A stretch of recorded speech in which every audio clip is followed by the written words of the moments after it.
تو میں نے دل لگا کر تیاری کی، تو جب نتیجہ آیا تو میرے نمبر بہت اچھے آئے۔ وہ خوشی میرے لیے کسی تہوار سے کم نہیں تھی۔ اب مجھے لگا کہ شاید میری محنت رنگ لا رہی ہے۔ میں نے فوراً بی اے کے پرائیویٹ فارم بھی بھر دیا۔ جب میں داخلہ فارم لے کر کالج گئی تو وہاں ایک میڈم نے پوچھا کہ آپ ریگولر کیوں نہیں پڑھتی؟ میں نے سچ سچ بتا دیا کہ میں کام کرتی ہوں، ریگولر کلاسز نہیں لے سکتی، اس لیے پرائیویٹ داخلہ لیا ہے۔ انہوں نے ہمدردی سے مجھے دیکھا اور فارم قبول کر لیا۔ میرے لیے یہی تھی کہ میری تعلیم کا سفر جاری تھا۔ مجھے اب لگنے لگا تھا کہ جب میں کچھ اور پڑھ لکھ جاؤں گی، ڈگری حاصل کر لوں گی، تو شاید کسی کے گھر برتن نہیں دھونے پڑیں گے، شاید زندگی ایک نئی سطح پر آ جائے گی جہاں میں اپنی مرضی سے جینے کے قابل ہو جاؤں گی۔ یہ خواب مجھے ہر دن جینے کی طاقت دیتے، ہر رات مجھے سکون سے سونے کی دعا دیتے۔ یہ بات میں نے محلے والوں سے چھپائی ہوئی تھی کہ میرا باپ اب اس دنیا میں نہیں ہے۔ میں نہیں چاہتی تھی کہ کسی کو معلوم ہو، کیونکہ مجھے معلوم تھا کہ اگر یہ راز کھل گیا تو میں ہر وقت خطرے میں رہوں گی۔ محلہ بہت بڑا تھا، یہاں ہر قسم کے لوگ رہتے تھے، کوئی اچھے کوئی برے، کسی کی نیت کا کیا بھروسہ۔ اور میں ایک تنہا لڑکی جو ماں کے ساتھ رہتی تھی، جو ہر وقت بیمار رہتی تھی، جو چلنے پھرنے کے قابل بھی نہیں تھی۔ میں نے ہر ممکن کوشش کی کہ کسی کو اس بات کی خبر نہ ہو۔ لیکن نہ جانے کیسے یہ بات پھیل گئی۔ شاید کسی نے میری بات سن لی، شاید کسی نے میری آنکھوں کی اداسی پڑھ لی، یہ شاید کسی نے وہ دن دیکھ لیا جب ہم قبرستان سے لوٹے تھے اور میں نے گھر آ کر کسی سے بات نہیں کی۔ اب یہ خبر محلے میں آگ کی طرح پھیل گئی اور میرے لیے راتوں کی نیند اور دن کا سکون سب چھن گیا۔ اب مجھے ہر لمحہ ڈر لگتا تھا۔ میں نے فوری طور پر 2-3 نئے تالے خریدے۔ میں نے گھر کے گیٹ کو اندر سے تالا لگانا شروع کر دیا۔ جس کمرے میں سوتی تھی اسے بھی اندر سے بند کرتی۔ دل میں ایک عجیب سی بے چینی تھی، جیسے ہر وقت کوئی خطرہ میرے سر پر منڈلا رہا ہو۔ میں سوچتی تھی کاش کوئی ایسا گھر مل جائے جہاں میں اور میری ماں محفوظ ہو سکیں، جہاں کسی کی نظروں کا خوف نہ ہو، جہاں رات کو نیند آ جائے، جہاں باہر کے دروازے پر آہٹ ہو تو دل دھڑکنا بند نہ کر دے۔ لیکن ایسا کوئی گھر مجھے کہاں ملتا؟ میرے جیسے حالات میں جینے والوں کو سکون نصیب ہی کہاں ہوتا ہے؟ میں نے خوف کے سائے میں جینا سیکھ لیا تھا، لیکن دل کے کسی کونے میں اب بھی ایک امید کی کرن تھی۔ میں ہر روز کام پر جاتی تھی۔ ایک دن میں نے دیکھا کہ صاحب اپنے بچوں پر سخت ناراض ہو رہے تھے۔ ان کی آواز بہت بلند تھی۔ وہ کہہ رہے تھے تم لوگوں کا رزلٹ اتنا برا آیا ہے، 40% نمبر لے کر پاس ہوئے ہو، تم لوگوں کو شرم آنی چاہیے۔ میں نے تم سے بہت امیدیں باندھی تھیں، میں نے سوچا تھا تمہیں مقابلے کے امتحان میں بٹھاؤں گا، لیکن اب کیسے بٹھاؤں؟ اب تو تمہیں وہاں پر کوئی نہیں بیٹھنے دے گا۔ میں دور کھڑی سب کچھ سن رہی تھی اور دل میں ایک عجیب سی کیفیت پیدا ہو گئی۔ میں نے دل میں سوچا، ایک طرف یہ امیر لوگوں کے بچے ہیں جنہیں سب کچھ ملا ہوا ہے لیکن وہ پڑھائی میں اس قدر کمزور ہیں، اور دوسری طرف میں ہوں جس نے چھپ چھپ کر محنت کی، کسی سے کتاب مانگنے کی ہمت نہیں تھی، کسی کو دکھانے کا اختیار نہیں تھا۔ لیکن جب میں نے اپنا نتیجہ دیکھا تو فرسٹ ڈویژن سے پاس ہوئی تھی، دل خوشی سے بھر گیا۔ لیکن یہ خوشی بھی کسی سے بانٹ نہیں سکتی تھی، نہ ماں کو بتا سکتی تھی کیونکہ وہ پہلے ہی فکر مند رہتی تھی، نہ کسی اور کو کہ مبادا حسد پیدا ہو جائے۔ میں نے چپ چاپ وہ رزلٹ کا کاغذ اپنے تکیے کے نیچے رکھ دیا اور سوچا شاید ایک دن یہ مجھے میرے خواب تک لے جائے گا۔ لیکن جو بات صاحب نے کہی تھی، مقابلے کے امتحان والی، وہ میرے دل میں بیٹھ گئی جیسے کوئی بیج بو دیا ہو۔ میں نے اس دن کے بعد دل میں عہد کیا کہ میں بھی مقابلے کا امتحان دوں گی، کیوں نہ میں بھی قسمت آزماؤں، شاید کچھ ہو جائے، اگر اللہ نے چاہا تو میں بھی کسی دن کچھ بن جاؤں گی۔ میں نے دوبارہ اپنے سارے دن رات بدل دیے، کام کے بعد جو وقت ملتا اس میں پڑھنے بیٹھ جاتی، نیند قربان کر دی، تھکن نظر انداز کر دی اور ہر لمحہ اس خواب کو جینے لگی، ایک دن میں بھی وہ امتحان دوں گی جو صرف امیروں کے بچے دیتے ہیں۔ اب میں آپ کی اگلی کمانڈ کے منتظر ہوں، کچھ وقت اسی طرح اور گزر گیا۔ میں روز بنگلے میں جاتی، اپنے کام سے کام رکھتی، کوئی امید دل میں پالے بغیر، صرف اس آس پر کہ زندگی کی گاڑی کسی نہ کسی طرح چلتی رہے، لیکن اندر ہی اندر مقابلے کے امتحان کی تیاری بھی جاری رکھے ہوئے تھی۔ آخر وہ دن بھی آ گیا جب میں نے اپنے پیپر دے دیے اور دعا کی کہ جو بھی ہو بہتر ہو۔ اس دن کے بعد میری زندگی معمول پر آ گئی۔ میں ہر روز کی طرح بنگلے پہنچی، جیسے ہی اندر قدم رکھا تو مجھے ایک عجیب سا شور سنائی دیا۔ کچن سے لے کر لان تک ہر جگہ ہلچل مچی ہوئی تھی۔ نوکروں کی ایک لمبی قطار تھی، چوکیدار، بٹلر، مالی سب ایک لائن میں کھڑے تھے۔ مجھے کچھ سمجھ نہیں آ رہا تھا۔ میں نے حیرت سے سب کو دیکھا اور پوچھا کیا ہوا؟ کسی نے بتایا مالکن کا زیور چوری ہو گیا ہے اور سب سے تفتیش کی جائے گی۔ میں ابھی سوچ ہی رہی تھی کہ اتنے میں مالکن آ گئی اور مجھے دیکھتے ہی کہا تم بھی لائن میں لگ جاؤ۔ میں نے حیرت سے ان کی طرف دیکھا، میرا دل دھڑکنے لگا، لیکن میں نے کوئی چوری نہیں کی تھی۔ میں خاموشی سے لائن میں جا کر کھڑی ہوئی جیسے سب باقی کھڑے تھے۔ اتنے میں مالک صاحب بھی آ گئے۔ انہوں نے مجھے دیکھتے ہی کہا یہ بیچاری تو اس وقت گھر پہ ہی نہیں تھی، یہ کیسے چوری کرے گی؟ یہ تو پیپر دے کر سیدھی اپنے گھر چلی گئی تھی۔ تمہیں پتا ہے نا وہ مقابلے کا امتحان دے رہی تھی۔ لیکن مالکن نے ان کی بات کاٹ دی اور غصے سے کہا ہاں ہاں، آپ تو اس کی ہر وقت سائڈ لیتے ہیں، آپ نے اسے بیٹی بنا رکھا ہے نا، لیکن مجھے کسی پر بھروسہ نہیں ہے، سبھی میرے لیے مشکوک ہیں، میں سب سے پوچھ گچھ کروں گی۔ میں نے مالک کی طرف شکریہ بھرے انداز سے دیکھا، لیکن خود کو بے قصور ثابت کرنے کے لیے خاموشی سے لائن میں کھڑی رہی۔ دل مطمئن تھا کیونکہ میں نے کوئی چوری نہیں کی تھی۔ وہ ایک ایک ملازم سے سوال کر رہی تھی، الٹے سیدھے الزام لگا رہی تھیں۔ اتنے میں مالک کسی دوست سے فون پر بات کرنے لگے۔ ان کا چہرہ تھوڑا پرسکون تھا۔ وہ کہنے لگے ہاں، میں نے ویب سائٹ پر رزلٹ چیک کیا تھا، آپ کا بیٹا بھی نہیں پاس ہوا۔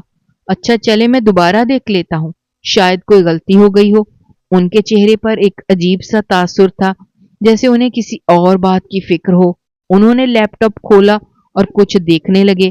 مالکن کا رویہ سخت تھا، ان کی زبان میں تلخی تھی۔ جیسے ہی وہ میرے قریب آئیں اور بولنے لگی تم نے چوری کی ہے نا، تمہیں دیکھ کر اندازہ ہو جاتا ہے، تم سیدھی نہیں ہو، تمہارے جیسی لڑکیاں ایسی ہی حرکتیں کرتی ہیں۔ یکدم مالک نے بلند آواز میں کہا مبارک ہو بیٹی، تم نے تو بہت بڑا کارنامہ کر دیا۔ میں حیرت سے ان کی طرف دیکھنے لگی۔ مجھے کچھ سمجھ نہیں آ رہا تھا کہ وہ کس بات کی مبارکباد دے رہے ہیں۔ میں نے دھیرے سے کیا ہوا صاحب؟ تو وہ مسکرا کر بولے میں ابھی رزلٹ چیک کر رہا تھا، تم نے جو CSS کے پیپر دیے تھے نا، تم ان میں پاس ہو گئی ہو، محکمہ زراعت میں تمہاری بطور ڈائریکٹر پوسٹنگ ہو گئی ہے۔ یہ سن کر میری آنکھوں میں آنسو آ گئے، جیسے کسی خواب سے جاگ رہی تھی یا کسی خوبصورت خواب میں داخل ہو گئی تھی۔ مجھے اپنے کانوں پر یقین نہیں آ رہا تھا کہ میں جس کو کل تک سب نوکرانی سمجھتے تھے، آج وہ ایک افسر بن گئی۔ مالک نے میرے سر پر ہاتھ رکھا اور کہا یہ اب تمہاری نوکرانی نہیں ہے، اب یہ ایک افسر ہے، اب تم اسے وہ عزت دو جس کی یہ حقدار ہے۔ مالکن غصے سے پیچھے ہٹ گئی، لیکن ان کے چہرے پر حیرت اور شرمندگی کے تاثرات واضح تھے، جیسے وہ خود کو الزام دے رہی ہوں کہ انہوں نے بلا وجہ ایک ایماندار اور محنتی لڑکی کو چور سمجھا۔ وہ بھی کچھ اور کہنے ہی والی تھیں کہ ان کا فون بجا۔ وہ ایک دم پیچھے ہو گئیں اور فون کان سے لگا کر سننے لگیں۔ دوسری طرف سے آواز آ رہی تھی کہ جو زیور میں نے آپ کو بنا کر دیا تھا وہ آپ کا بیٹا ہمیں بیچ کر گیا ہے۔ ہمیں تب پتا چلا کہ یہ وہی ڈیزائن دوبارہ آیا ہے۔ ہم نے رجسٹر چیک کیا تو دیکھا آپ کے بیٹے کا نام درج ہے۔ یہ سنتے ہی ان کے ہاتھ سے موبائل گرنے کو تھا۔ وہ سکتے میں آ گئیں اور فوراً مالک کی طرف مڑ کر کہا زیور کا چور ہمارا بیٹا نکلا۔ مالک کا چہرہ ایک دم بجھ گیا، ان کی نظریں نیچی ہو گئیں اور وہ کہنے لگے ہم نے ان بچوں کو سب کچھ دیا تھا، ہر سہولت، ہر آسائش، حتیٰ کہ اپنی خوشیاں بھی قربان کی، لیکن آج وہی بچے ہمیں اس مقام پر لے آئے ہیں کہ ہمیں سر جھکانا پڑا، اور یہ لڑکی جس کے پاس نہ وسائل تھے نہ آسائشیں، لیکن اس نے ایمانداری سے کام کیا۔ آج یہ محنت سے افسر بن گئی ہے، اور ہمارے بچے جو سب کچھ رکھتے ہیں انہوں نے چوری کر لی۔ یہ فرق ہے تربیت کا۔ تم ہمیشہ غصے میں رہیں، ہمیشہ دوسروں پر شک کیا، لیکن اپنے بچوں کی طرف کبھی دھیان ہی نہیں دیا تم نے، ان کی تربیت پر توجہ نہیں دی۔ مالکن شرمندہ کھڑی تھی، ان کے پاس کوئی جواب نہیں تھا۔ شاید ان کے اندر بھی ایک جنگ جاری تھی، ایک ماں اور خاتون خانہ کی جنگ، جہاں ایک طرف ان کا غرور مجروح ہوا تھا اور دوسری طرف ان کی ممتا شرمندہ تھی۔ میں خاموشی سے کھڑی یہ سب دیکھ رہی تھی۔ میرے دل میں عجیب سی کیفیت تھی۔ ایک لمحے میں مجھے نکرانی سمجھا جا رہا تھا، دوسرے لمحے میں افسر بن چکی تھی۔ میں نے ان لمحوں کو سمیٹا، دل میں شکر ادا کیا۔ وہ دن میری زندگی کا سب سے خوبصورت دن بن گیا تھا۔ وہ دن جب ایک نوکرانی افسر بن گئی تھی، وہ دن جب سچائی اور محنت نے فتح حاصل کی تھی، وہ دن جب ایک ماں کو اپنی غلطیوں کا احساس ہوا، وہ دن جب میں نے خود کو پہلی بار قابل محسوس کیا۔ مالکن نے مجھ سے معافی مانگی۔ ان کی آواز میں پہلی بار نرمی تھی، ان کی آنکھوں میں پشیمانی تھی اور ان کے الفاظ میں سچائی تھی۔ وہ میرے سامنے ہاتھ جوڑ کر کھڑی تھیں اور کہہ رہی تھیں، بیٹا مجھے معاف کر دو، میں نے تمہیں بہت کچھ کہا، بہت سخت سلوک کیا، تمہیں شک کی نظر سے دیکھا، لیکن تم نے جو کام کر دکھایا وہ کوئی عام لڑکی نہیں کر سکتی۔ تم نے سچ میں بہت بڑا کام کیا۔ میں حیران تھی۔ کچھ لمحوں کے لیے مجھے یقین نہیں آیا کہ وہ عورت جو ہمیشہ مجھے نیچی نظروں سے دیکھتی تھی، آج مجھے بیٹا کہہ کر پکار رہی تھی۔ وہ کہنے لگی، تمہارے ماں باپ نے تمہیں بہت اچھا بنایا ہے، لیکن اگر تم مانو تو آج سے ہمیں اپنا ماں باپ سمجھو۔ ہمارے دل میں تمہارے لیے بہت عزت ہے۔ مالک صاحب بھی وہاں موجود تھے۔ انہوں نے بھی بہت محبت سے میرا حال پوچھا اور کہا، ہمیں تم پر فخر ہے۔ تم نے جس طرح اپنے حالات سے لڑ کر یہ مقام حاصل کیا، یہ واقعی قابل تعریف ہے۔ اس دن کے بعد میری زندگی نے واقعی نیا رخ اختیار کیا۔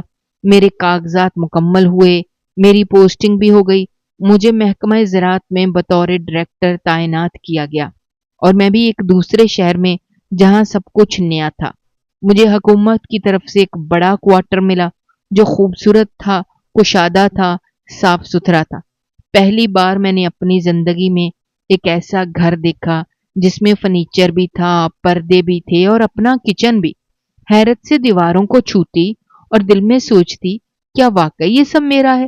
مجھے دفتر جانے کے لیے گاڑی ملی، ڈرائیور بھی دیا گیا، چوکی دار بھی موجود تھا، ایک ملازمہ بھی دی گئی جو میرے لیے کھانا بناتی، کپڑے دھوتی اور گھر کا سارا کام کرتی۔ میں کئی بار آئینے کے سامنے کھڑے ہو کر خود سے پوچھتی، کیا یہ سب خواب ہے یا حقیقت؟ جب میں پہلی بار اپنے دفتر گئی، وہاں کے تمام افسران نے بہت عزت سے میرا استقبال کیا۔ میں ان سب کے درمیان بیٹھ کر اپنے آپ کو کبھی سنجیدہ محسوس کرتی، کبھی حیرت زدہ، کیونکہ کل تک میں ایک نوکرانی تھی اور آج میں افسر بن کر ان لوگوں کے ساتھ بیٹھی ہوں جو کل تک میرے جیسے لوگوں کو سلام لینے کے قابل بھی نہیں سمجھتے تھے۔ دفتر کا کام بھی جلدی سمجھ میں آنے لگا۔ میں نے اپنی پوری توجہ اور محنت سے کام سیکھا، لوگوں کی زمینوں کے مسائل سنتی، ان کے حل کے لیے کوشش کرتی۔ میرے رویے کی وجہ سے لوگ جلد ہی میرے ساتھ مانوس ہو گئے۔ کسان، عورتیں، بزرگ لوگ سب مجھ سے ملنے آتے، اپنے دکھ درد بیان کرتے۔ میں بھی ان کے لیے حتی المکان آسانیاں پیدا کرنے کی کوشش کرتی۔ کچھ ہفتے گزر گئے تو ایک دن مجھے اطلاع ملی کہ مالک اور مالکن اور ان کے بچے مجھ سے ملنے آ رہے ہیں۔ سن کر عجیب سی خوشی محسوس ہوئی، جیسے اپنے گھر والے آ رہے ہوں، کیونکہ وہ اب میرے دل کے قریب ہو چکے تھے۔ وہ لوگ جس شہر میں رہتے تھے وہ بڑا اور جدید شہر تھا، اور جہاں میری پوسٹنگ ہوئی تھی یہ ایک دیہی علاقہ تھا۔ یہاں کے زیادہ تر لوگ کسان تھے، زمینوں پر کام ہوتا، سب کچھ سادہ لیکن خالص اور محبت بھرا تھا۔ میں نے خود ان کے آنے کی تیاری شروع کی، کوارٹر کی صفائی کروائی، نئی بیڈ شیٹ لگوائیں، پردے دھلوائے، ڈائننگ ٹیبل پر دیسی کھانوں کی فہرست بنوائی۔ ملازمہ کو بتا دیا کہ مہمان آ رہے ہیں، ان کے سامنے کوئی کمی نہیں ہونی چاہیے۔ جیسے ہی مالک اور ان کا خاندان میرے گھر پہنچا، دروازے پر کھڑے ہو کر میری طرف ایسے دیکھنے لگے جیسے کسی محل میں آ گئے ہوں۔ مالکن نے حیرت سے چاروں طرف دیکھا اور کہنے لگی، یہ سب تمہارا ہے؟ واقعی تم نے بہت ترقی کی ہے۔ میں نے مسکرا کر ان کا خیر مقدم کیا، ان کو اندر لے گئی، انہیں ان کے کمرے دکھائے۔ وہ سب بہت متاثر ہوئے۔ میرے فرنیچر سے لے کر سجاوٹ تک سب کچھ ان کے لیے حیرت کا باعث تھا۔ ان کے بیٹے نے کہا، ہم نے تو کبھی سوچا بھی نہیں تھا، وہ لڑکی جسے ہم نوکرانی سمجھا، آج ہم اس کے مہمان بنے بیٹھے ہیں۔ میں نے سب کو گاؤں کی سیر کروائی، کھیتوں میں لے گئی، کسانوں سے ملوایا۔